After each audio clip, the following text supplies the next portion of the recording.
what has your experience been like growing up as an INFP? So if you want to tap into a lot of childhood stuff, I think that would be really interesting for people.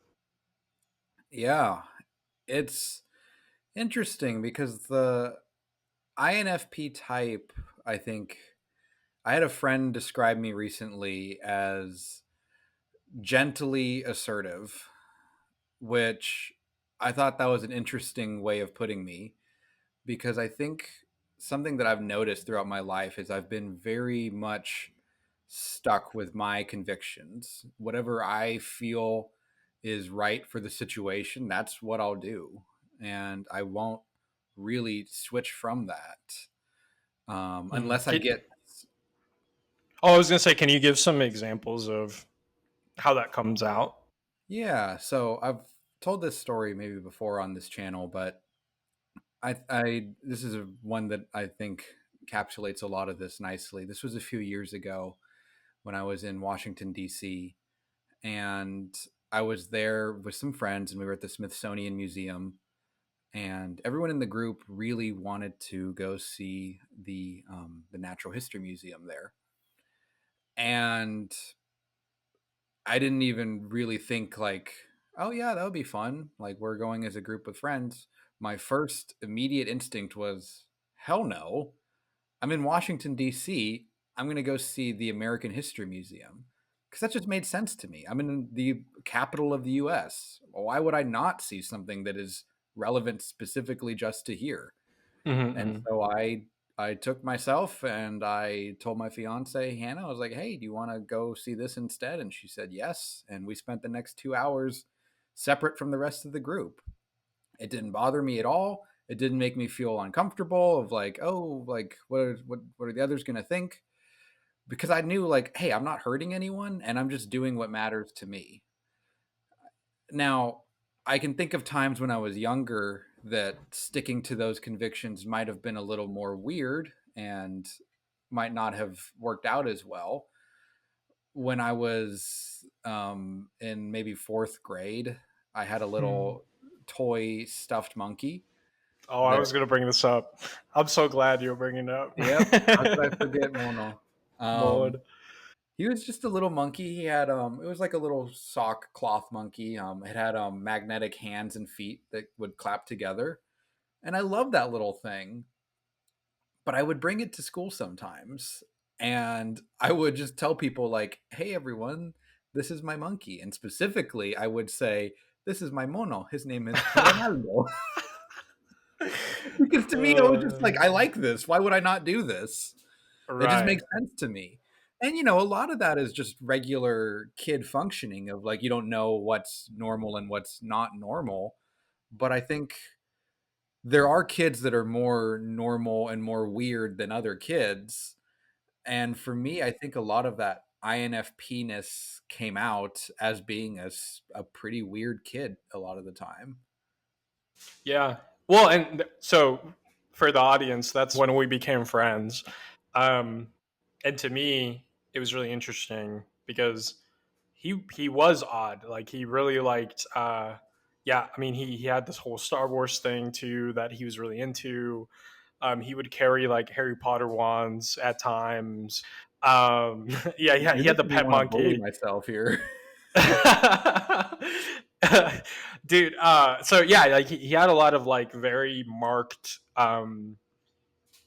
very he had a lot of very like distinct interests that he was like very open about, and he like wanted to share with people at times.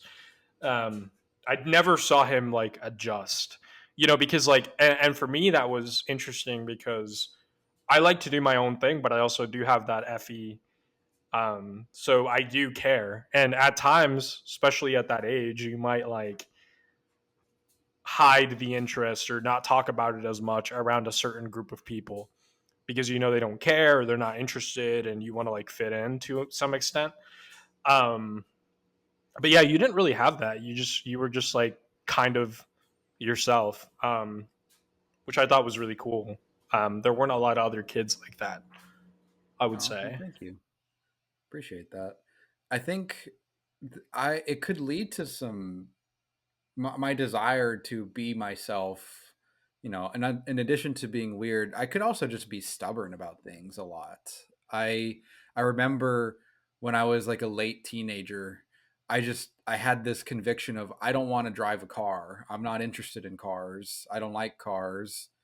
And come 16, I didn't get a driver's license. Come 17, I didn't get a driver's license. It wasn't until I was 18 that I was like, okay, I actually need to do this. I can't Right. just ride a bus for the rest of my life. That's just not going to work.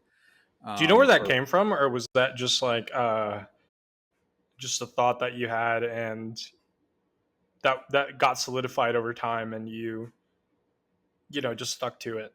the thing, I don't know. It might have been, I might have had a really, what I thought at the time was a solid reason for believing that, but it just, the more it became my belief, the more it solidified, and the more it became dogmatic. And it wasn't even necessarily about, oh, maybe it was, I didn't want to add fossil fuels to the environment, I don't know. But whatever it was initially about, it was not about that at the end. It was just, how do I keep maintaining this thing that I believe in? And for me, it was, don't drive, don't get a license, don't practice, don't learn. All of that was maintaining that belief. It was the Hmm. same thing with, in college, I was vegan for like a year and a half. And I started off just as like, hey, you know what? Why not just see what this is like?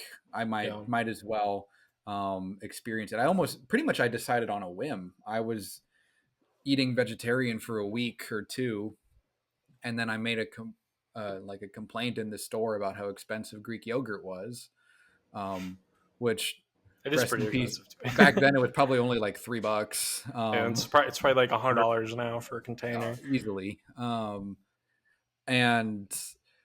And my fiance said like, well, why don't you just go vegan? And then she said it mostly as a joke, I think, but I was like, sure, why not?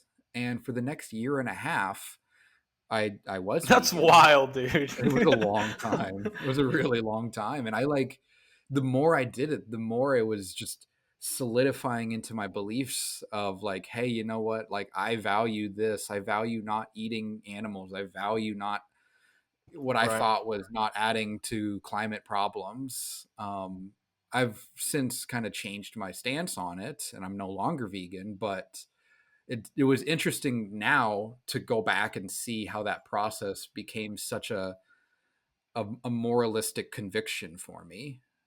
Hmm. Yeah, something that I noticed on what based on what you said that was interesting is just the order of the reasons. Like it's conviction first and then reasons coming Mm. from the conviction Mhm. later, as opposed to reasons coming to a conviction, which is like a lot of what TI might be, for example.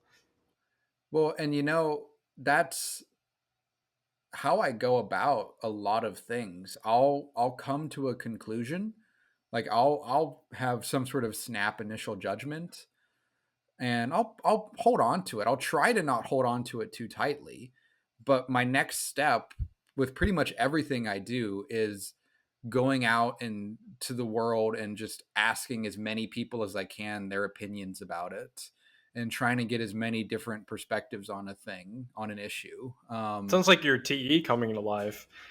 I think, yeah, it is a combination of both my extroverted functions there.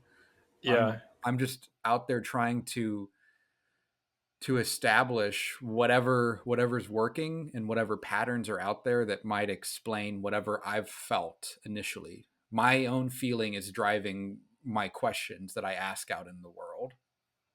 That is super interesting, and I think we also have the unique perspective of like we've known each other for a long time, and I can say that that wasn't the case when he was younger.